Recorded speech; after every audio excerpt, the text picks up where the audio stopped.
Hiroshima atomic ബോംബാക്രമണത്തിന്റെ വാർഷിക ദിനത്തിൽ ആക്രമണത്തിന് പിന്നിൽ പ്രവർത്തിച്ച അമേരിക്കയുടെ പേര് പരാമർശിക്കാതിരുന്ന ജപ്പാൻ സർക്കാരിന്റെ നിലപാടിനെതിരെ രൂക്ഷ വിമർശനവുമായി റഷ്യ. ജപ്പാൻ അമേരിക്കയുടെ ഒരു ആശ്രിത രാജ്യമായി അധപ്പതിച്ചിരിക്കുകയാണെന്ന് റഷ്യൻ സുരക്ഷാ കൌൺസിൽ ഡെപ്യൂട്ടി ചെയർമാൻ പറഞ്ഞു. ഓഗസ്റ്റ് 6 ഹിരോഷിമയിൽ സംഘടിപ്പിച്ച അനുസ്മരണ ചടങ്ങിൽ സംസാരിച്ച ജാപ്പനീസ് അധികൃതരും പ്രാദേശിക നേതാക്കളും ദുരന്തത്തിന്റെ വ്യാപ്തിയെക്കുറിച്ച് സംസാരിച്ചെങ്കിലും ഈ അണുബോംബ് ആക്രമണം നടത്തിയത് അമേരിക്കയാണെന്ന സത്യം ബോധപൂർവം ഒഴിവാക്കുകയായിരുന്നുവെന്നും അദ്ദേഹം പറഞ്ഞു. അമേരിക്കയോടുള്ള രാഷ്ട്രീയ വിധേയത്വം കാരണം ജപ്പാൻ സ്വന്തം ചരിത്രത്തെയും ദുരന്തത്തിൽ കൊല്ലപ്പെട്ട 10,000-കണക്കിന് നിരപരാധികളായ സ്വന്തം ജനങ്ങളുടെ ഓർമ്മകളെയും അവഗണിക്കുകയാണെന്നും അദ്ദേഹം കുറ്റപ്പെടുത്തി.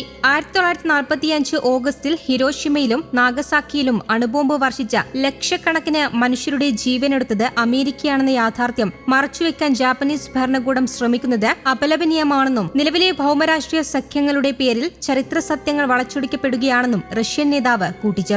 ഹിരോഷിമയിൽ അമേരിക്ക നടത്തിയ അണുബോംബ് ആക്രമണത്തിന്റെ 81ാം വാർഷിക വേളയിൽ യുക്രൈൻ സംഘർഷത്തിന്റെ പേരിൽ റഷ്യയെ വിമർശിച്ചതിന് പിന്നാലെയാണ് പരാമർശം. എന്നാൽ ഹിരോഷിമ വിഷയത്തിൽ അദ്ദേഹം അമേരിക്കയെ കുറ്റപ്പെടുത്തുകയും ചെയ്തില്ല. ജാപ്പനീസ് പ്രധാനമന്ത്രി സനെ തകൈച്ചിയും അമേരിക്കയുടെ പങ്കിനെക്കുറിച്ച് പരാമർശിച്ചിരുന്നില്ല. 1945 ഹിരോഷിമയിൽ അമേരിക്ക ആണവ ബോംബ് വർഷിക്കുകയും 1,40,000 പേർ കൊല്ലപ്പെടുകയും ചെയ്തിരുന്നു. 3 ദിവസങ്ങൾക്ക് ശേഷം നാഗസാക്കിയിൽ രണ്ടാമത്തെ അണുബോംബ് വർഷിച്ചു. ഏകദേശം 70,000 ജാപ്പനീസ് പൗരന്മാർ കൊല്ലപ്പെടുകയും നഗരത്തിന്റെ വലിയൊരു ഭാഗം തകർന്നടിയുകയും ചെയ്തു. അതേസമയം US പ്രസിഡന്റ് ഡൊണാൾഡ് ട്രംപിന്റെ സാമ്പത്തിക നയങ്ങളെ മറികടക്കാൻ ഇന്ത്യ ജപ്പാൻ ഉഭയകക്ഷി ഉച്ചകോടി നിർണായക പങ്കുവഹിച്ചു. ഇന്ത്യയും ജപ്പാനും അവരുടേതായ ആഭ്യന്തര സുരക്ഷാ വെല്ലുവിളികൾ നേരിടേണ്ടതുണ്ട്. പ്രത്യേകിച്ച് ചൈനയുമായുള്ള പ്രാദേശിക തർക്കങ്ങൾ ഇന്ത്യ ജപ്പാൻ നയതന്ത്ര ബന്ധത്തിന്റെ പാത വർദ്ധിപ്പിച്ചുകൊണ്ടിരിക്കുകയാണെന്നും ട്രംപിന്റെ നയങ്ങൾ ഉഭയകക്ഷി ബന്ധം കൂടുതൽ ശക്തിപ്പെടുത്തുന്നതിന് വേഗത കൂട്ടുകയും ചെയ്തിട്ടുണ്ട്. റഷ്യയും ഇറാനും തമ്മിലുള്ള തന്ത്രപ്രധാനമായ സൈനിക സഹകരണം പുതിയ തലത്തിലേക്ക് നീങ്ങുന്നതായും റിപ്പോർട്ടുകളുണ്ട്.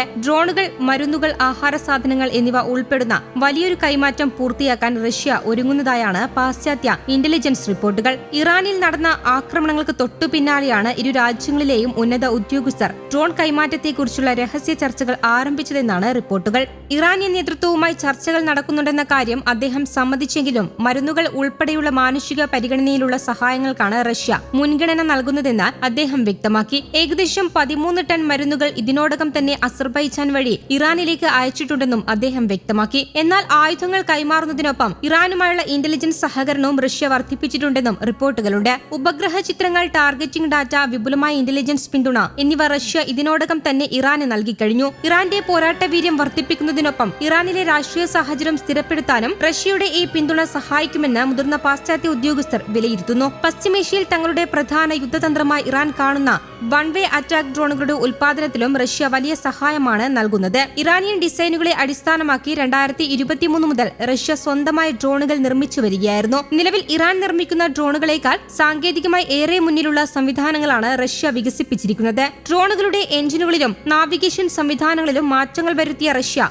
ശത്രുക്കളുടെ വ്യോമ പ്രതിരോധ സംവിധാനങ്ങളെ വെട്ടിച്ച് കൂടുതൽ ഭാരം വഹിക്കാൻ ശേഷിയുള്ള രീതിയിലാണ് ഇവ രൂപകൽപ്പന ചെയ്തിരിക്കുന്നത്. News desk Kerala Kaumudi.